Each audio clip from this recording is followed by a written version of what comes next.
Hi guys, I'm Mario and today we're going to talk about how to use WhatsApp Fingerprint Lock on Android. If you're a gamer or a programmer, in the video description you will find my top computer equipment for gaming and working. Tell me if you agree with it in the comment section below. Anyway, to use WhatsApp Fingerprint on Android, just open WhatsApp.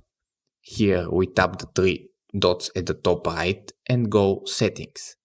From here we select Privacy and now we just select at the very bottom Fingerprint Lock.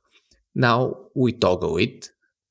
We need to confirm our fingerprint and now we can choose how it's locked immediately after we close the app, 1 minute, 30 minutes.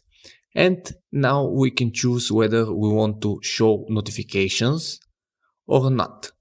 So if we choose immediately and not show notifications, everything will be hidden from other people. Let's test it.